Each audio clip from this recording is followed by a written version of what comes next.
Good afternoon, students. Last class আমি third chapter to আৰম্ভ কৰিলো আৰু third chapter যেটো প্ৰথম ধাৰণা আছিল উৎপাদন ফলন হেতু আমি আলোচনা কৰিলো হয় না আজি আমি উৎপাদন ফলনৰ যেটো ধাৰণা হেতু এটা ইকুৱেশনৰ দ্বাৰা সমীকৰণৰ সহায়ত আমি আলোচনা কৰিম তোমালোক চাবা কিতাবত কাউন্সিলৰ টেক্সটবুকত পেজ নম্বৰ 45 ত দিয়া আছে এটা ইকুৱেশনটোত লিখা আছে q = function of ঠিক আছে এনেকে লিখা আছে তো ইয়াত আমি উৎপাদন ফলনটো কি পাইছিলো উৎপাদন ফলন কি হয় এটো উৎপাদনৰ উপাদান হয় না আৰু উৎপন্নৰ মাজত এটা প্ৰযুক্তিগত সম্পৰ্ক উৎপাদন ফলনটোত আমি পাইছিলো যে উৎপাদন ফলন হৈছে উৎপাদনৰ উপাদান আৰু উৎপন্নৰ মাজত এক প্ৰযুক্তিগত সম্পৰ্ক হয় না তো ইয়াত যেটো আমাৰ x1 আৰু x2 দিয়া আছে x1 আৰু x2 এ দুটা উপাদানক নিৰ্দেশ কৰিছে x1 আৰ x2 হইছে দুটা উপাদান ঠিক আছে আৰ এই দুটা উপাদান ব্যবহাৰ কৰি উৎপাদন প্ৰক্ৰিয়াৰ মাধ্যমৰে কি কৰা হৈছে কিউ উৎপাদন কৰা হৈছে মানে তাৰমানে কিউটো হৈছে আমাৰ কাৰণে কি উৎপন্নৰ পৰিমাণ মানে তো সেই কাৰণে আমি যেতিয়া সম্পূৰ্ণ উৎপাদন ফলনকৰণ আলোচনা কৰিম আমি কি কওঁ যে x1 পৰিমাণৰ প্ৰথম উপাদান আৰু x2 পৰিমাণৰ দ্বিতীয় উপাদান ব্যৱহাৰ কৰি মানে কি কৰা হৈছে অৰ্থনীতিখনত q পৰিমাণৰ দ্ৰব্য উৎপাদন কৰা হৈছে বা উৎপাদনকাৰীয়ে q পৰিমাণৰ দ্ৰব্য কি কৰিছে উৎপাদন কৰিছে তো আৰু ইয়াত f2 কি দেখুৱাইছে ফলনক দেখুৱাইছে ফাংশন বা কাৰ্যক নিৰ্দেশ কৰিছে হয় না তো এই সম্পূৰ্ণটো এটা সমীকৰণৰ দ্বাৰা উৎপাদন ফলনক দেখুৱা হৈছে যে ইয়াত আমি কেনেকৈ ইয়াক ব্যাখ্যা কৰিম যে x1 পৰিমাণৰ প্ৰথম উপাদান আৰু x2 পৰিমাণৰ দ্বিতীয় উপাদান ব্যৱহাৰ কৰি q পৰিমাণৰ দ্ৰব্য উৎপাদন কৰা হৈছে ইয়াত তোমালোকৰ হুহাতে আমি যিকিটা পৰিমাণ পাম হেখিনি হৈছে আমাৰ উপাদান যাৰ দ্বাৰা দ্ৰব্য উৎপাদন কৰা হৈছে আৰু বাওঁহাতে যিখিনি আমি পাওঁ q হেতু হৈছে উৎপন্ন যেটো আমাৰ চূড়ান্ত দ্ৰব্যৰ উৎপাদনৰ পৰিমাণটো বা দ্ৰব্যটোক দেখুৱাইছে ঠিক আছে তো তে কোৱেশ্চনটো কেনেকুৱা আহে এনেকৈ তোমাক ইকুৱেশন এটা দি দিব আৰু ইকুৱেশনটো আমাক কি কৰিব দিব ধৰিলা ব্যাখ্যা কৰা বুলি দিছে ঠিক আছে তো আমাক ব্যাখ্যা কৰোতে আমি এনে ধৰণে কি কৰিব লাগিব এটা ব্যাখ্যা কৰিব লাগিব হয় তো এতিয়া চোৱা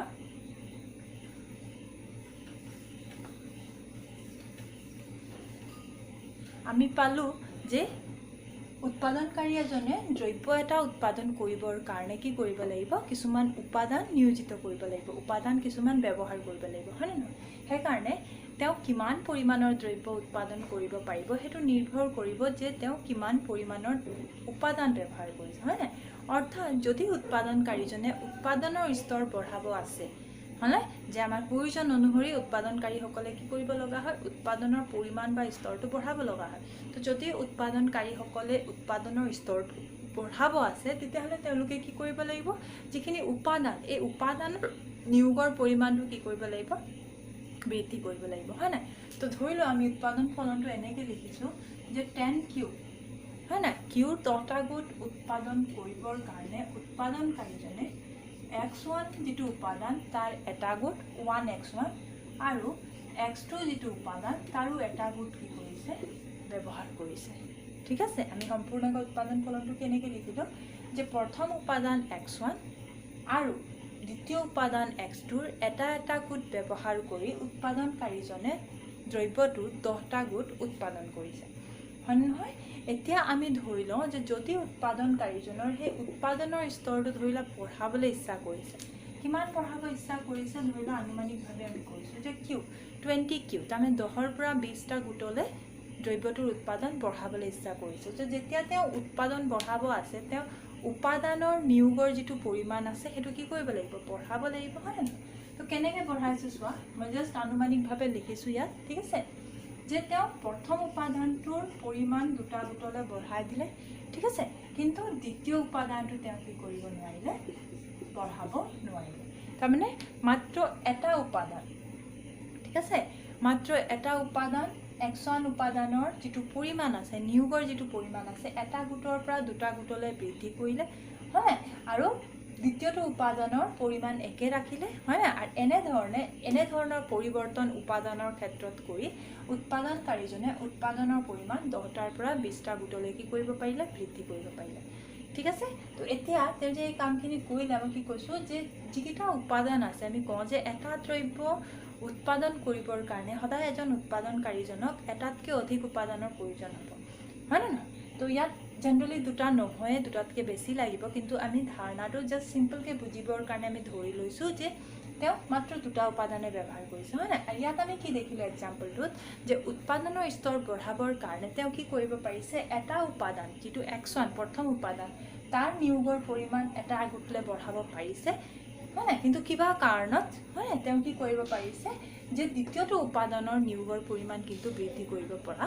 নাই, হয় নাই? তো এই উদাহৰণটোৰ সহায়ত আমি এই উপাদানখিনিৰ প্ৰকাৰৰ বিষয়ে জানিব পাৰিম। এইকেইটা হৈছে আমাৰ উপাদান, হয় নাই? উপাদান কি কি প্ৰকাৰৰ হয় চোৱা। এতিয়া ইয়াত আমি চাওঁ যে উৎপাদন বৃদ্ধি কৰিবৰ কাৰণে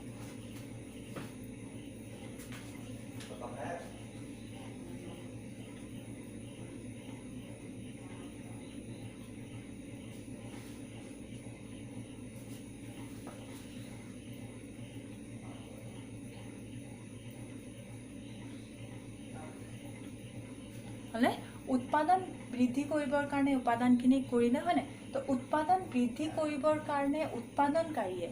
যিটো উপাদানৰ পৰিমাণ সলাব পাৰিছে, পৰিৱৰ্তন কৰিব পাৰিছে বা বৃদ্ধি কৰিব পাৰিছে, এই উপাদানটোক কি বুলি কোৱা হয়, পৰিৱৰ্তনশীল উপাদান বুলি কোৱা হয়।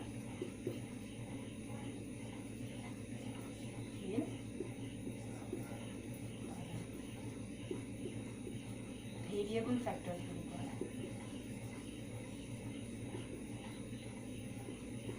হয়। তাৰমানে উপাদানৰ প্ৰথম প্ৰকাৰটো কি, আমি কি বুলি কওঁ, পৰিৱৰ্তনশীল উপাদান বা ভেৰিয়েবল ফেক্টৰ। তো পৰিৱৰ্তনশীল উপাদানটো কেনেকুৱা চোৱা, যিবোৰ উপাদান, পৰিৱৰ্তন শব্দটোৰ পৰা বুজি পাইছা যে যিবোৰ উপাদান কি কৰিব পৰা যায়, উৎপাদন বৃদ্ধিৰ বাবে পৰিৱৰ্তন কৰিব পৰা যায়, তাৰমানে তাৰ নিয়োগৰ স্তৰটো বৃদ্ধি কৰিব পৰা যায় সহজতে, এনেধৰণৰ উপাদানখিনি কি বুলি কোৱা হয়, পৰিৱৰ্তনশীল উপাদান। তাৰমানে আমাৰ যিটো উদাহৰণ ল'লোঁ তাত আমি কি দেখিলোঁ যে আমাৰ যিটো প্ৰথম উপাদান আছে X1, ঠিক আছে, ইয়াৰ স্তৰটো আমি বঢ়াব পাৰিলোঁ, তাৰমানে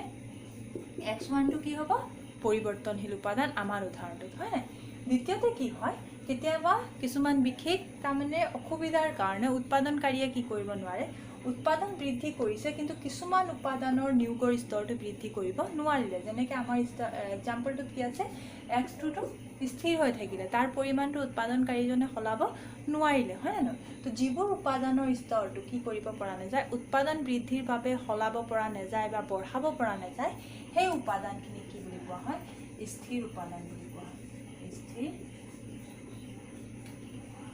উপাদান বা ফিক্স ফেক্টৰ।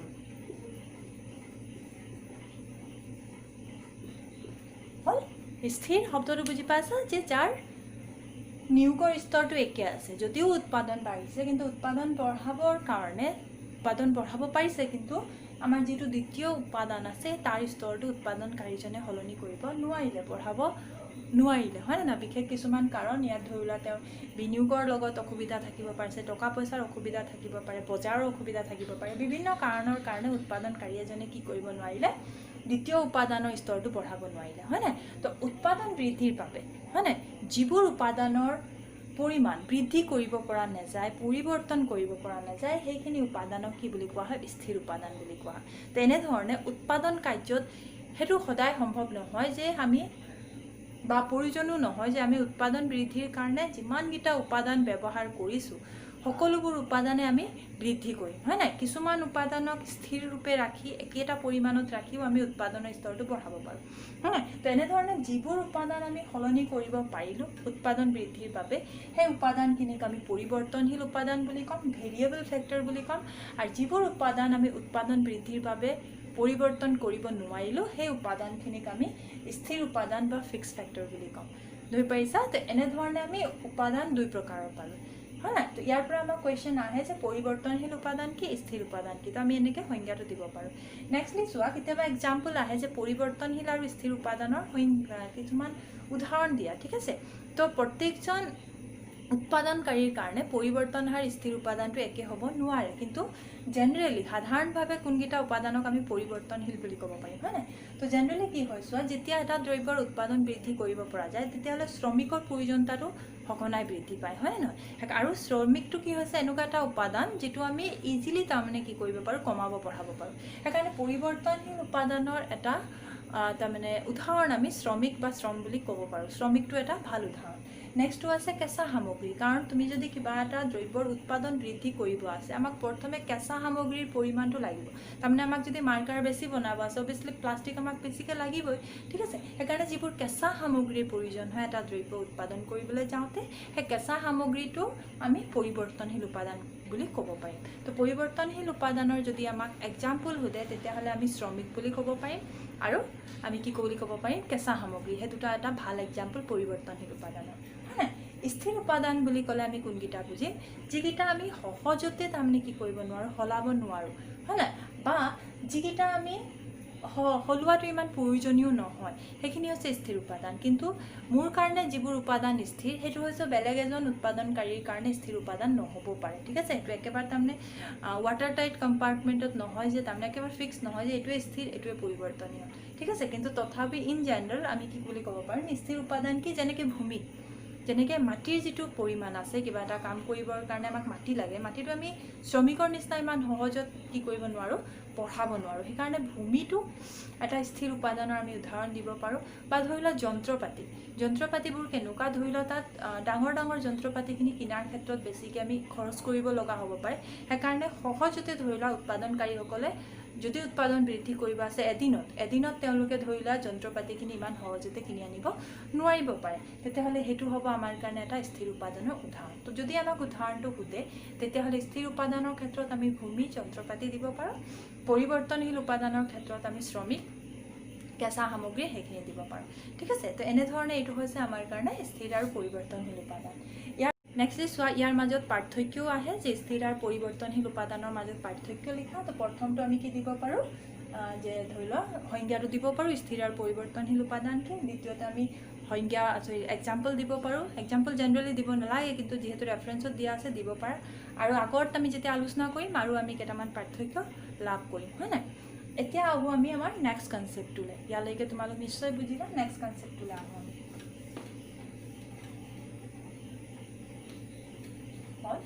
এতিয়া চোৱা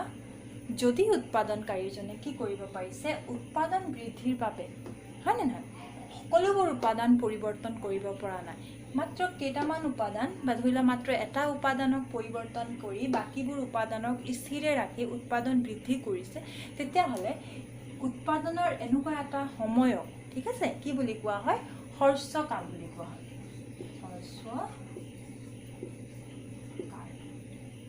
ঠিক আছে শ্বৰ্ট ৰানটো কি হয় ৰান সময়টোক হ্ৰস্বকাল সময়টোক নিৰ্দেশ কৰিছে তো হ্ৰস্ব শব্দটো অবভিয়াছলি ছুটিক দেখুৱাইছে তো কোনটো চেণ্টেন্সত এইটো হ্ৰস্ব বা ছুটি সময়ক দেখুৱায় যেতিয়া উৎপাদন বৃদ্ধিৰ বাবে ঠিক আছে উৎপাদনকাৰীয়ে উপাদানৰ উৎপাদনৰ ধৰি লোৱা সকলোবোৰ উপাদান যদি সলনি কৰিব পৰা নাই ঠিক আছে এনেকুৱা এটা সময়ক উৎপাদনৰ ক্ষেত্ৰত কি বুলি কোৱা হয় হ্ৰস্বকাল বুলি কোৱা হয় কেনেকুৱা এটা সময়ক যদি উৎপাদন বৃদ্ধিৰ বাবে উৎপাদনকাৰীয়ে উৎপাদনৰ সকলোবোৰ উপাদান পৰিৱৰ্তন কৰিব পৰা নাই এনেকুৱা এটা সময়টো কি হ'ব আমাৰ কাৰণে হ্ৰস্বকাল হয় নাই আনহাতে কি হৈছে চোৱা আমি আৰু এটা উদাহৰণ লওঁ ধৰি লোৱা উদাহৰণটো এনেকুৱা যে ধৰি লোৱা উৎপাদনৰ পৰিমাণ 30টা গোটলৈ বৃদ্ধি কৰিব আছে হয় নাই আৰু উৎপাদনকাৰীয়ে বেলেগ এজন উৎপাদনকাৰীয়ে ধৰি লোৱা কি কৰিব পাৰিলে প্ৰথম উপাদানটো 1ৰ পৰা 2টা গোটলৈ বৃদ্ধি কৰিলে আৰু দ্বিতীয় উপাদানটো কি কৰিলে তেওঁ 1টাৰ পৰা 2টা গোটলৈ কি কৰিলে বৃদ্ধি কৰিলে প্ৰথম উপাদানটো পৰিমাণো তেওঁ বৃদ্ধি কৰিব পাৰিলে উৎপাদন বৃদ্ধিৰ বাবে 30টা গোটলৈ আৰু দ্বিতীয়টো উপাদানৰ পৰিমাণো তেওঁ কি কৰিব পাৰিলে বঢ়াব পাৰিলে 30টা গোটলৈ ঠিক আছে তো এনেধৰণে যদি কি হয় চোৱা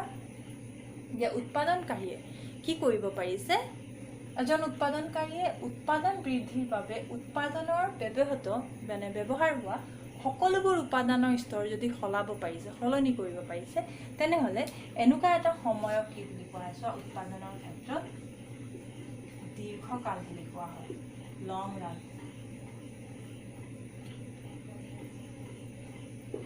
ঠিক আছে দীৰ্ঘকাল মানে দীঘলীয়া এটা সময়ক বুজায় তো কোনটো সেন্সত দীৰ্ঘকাল যে যেহেতু উৎপাদন বৃদ্ধিৰ বাবে উৎপাদনকাৰীজনে কি কৰিব পাৰিলে উৎপাদনৰ সকলোবোৰ উপাদান সলনি কৰিব পাৰিলে সেইকাৰণে সেই সময়টোক আমি কি বুলি ক'ম দীৰ্ঘকাল বুলি ক'ম বুজি পাইছা কথাটো হ্ৰস্বকাল কেনেকুৱা এটা সময় য'ত মানে সময়টো উৎপাদনকাৰীজনৰ কাৰণে ইমান কম যে তেওঁ উৎপাদন বৃদ্ধিৰ বাবে নিজৰ সকলোবোৰ উপাদানৰ স্তৰটো সলনি কৰিব নোৱাৰিলে ঠিক আছে কিন্তু ইয়াত আমাৰ দীৰ্ঘকাল কি হ'ব সেইটো উৎপাদনৰ এনেকুৱা এটা স্তৰক দেখুৱায় য'ত উৎপাদন বৃদ্ধিৰ বাবে উৎপাদনকাৰীয়ে সকলোবোৰ উপাদান সলনি কৰিব পাৰিলে হয় না তো এনেধৰণে আমি দুটা ধাৰণা পাম হ্ৰস্বকাল কি আৰু দীৰ্ঘকাল কি তো আমি কেনেকৈ লিখিম কুৱেশ্যনটো আহে হ্ৰস্বকাল আৰু দীৰ্ঘকালৰ সংজ্ঞা দিয়া তো হ্ৰস্বকালটো আমি কি লিখিম যে উৎপাদন বৃদ্ধিৰ বাবে যদি উৎপাদনকাৰীয়ে উপাদান সকলোবোৰ উপাদান সলনি কৰিব পৰা নাই এনেকুৱা এটা সময়ক হ্ৰস্বকাল বুলি কয় আৰু যদি উৎপাদন বৃদ্ধিৰ বাবে এজন উৎপাদনকাৰীয়ে সকলোবোৰ উপাদানৰ স্তৰ সলনি কৰিব পাৰিছে তেনেহ'লে এনেকুৱা এটা সময়ক দীৰ্ঘকাল বুলি কোৱা হয় ঠিক আছে এতিয়া চোৱা তো এই হ্ৰস্বকালত সেইকাৰণে আমি কি দেখিলোঁ যে সকলোবোৰ উপাদান সলনি কৰিব পৰা নাযায় সেইকাৰণে হ্ৰস্বকালত চোৱা যিটো উপাদান সলনি কৰিব পৰা গৈছে তাৰমানে x1 এইটো হ'ব আমাৰ কাৰণে পৰিৱৰ্তনশীল উপাদান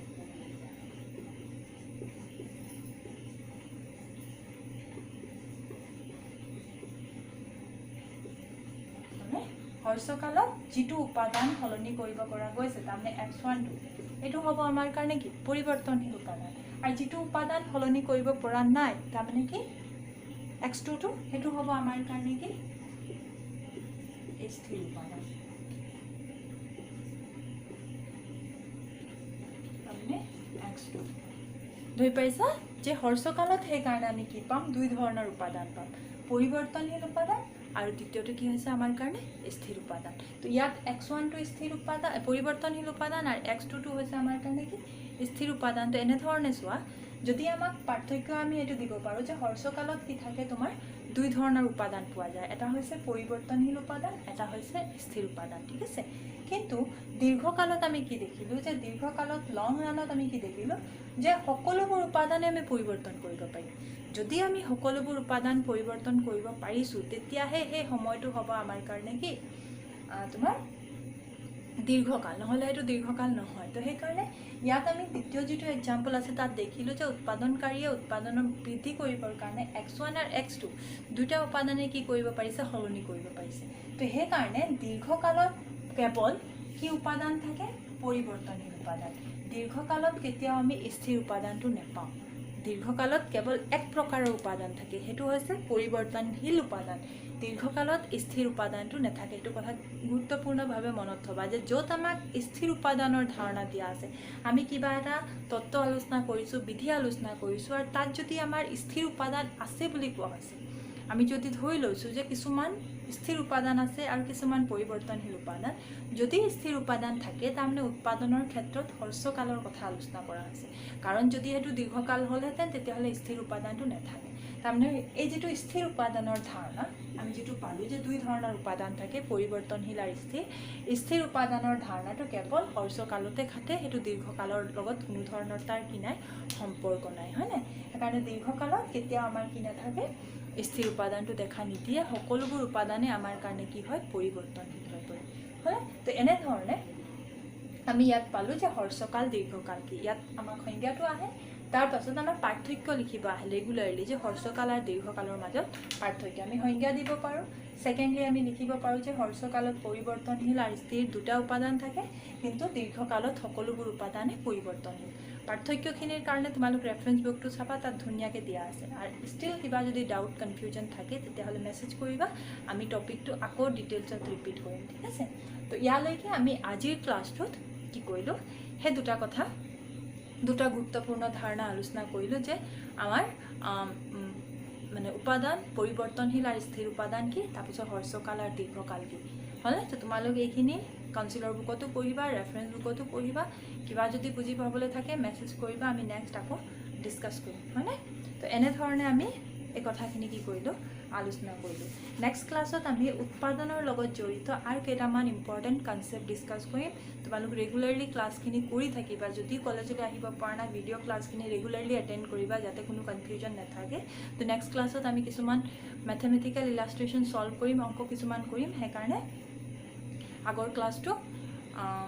আমি কিছুমান গুৰুত্বপূৰ্ণ ধাৰণাহে আলোচনা কৰিম। তো আজিৰ কাৰণে ভিডিঅ'টো ইয়াতে শেষ কৰিছোঁ, ক্লাছটো ইয়াতে শেষ কৰিছোঁ। তোমালোক তাৰমানে ভালকৈ পঢ়ি চাবা। Thank U.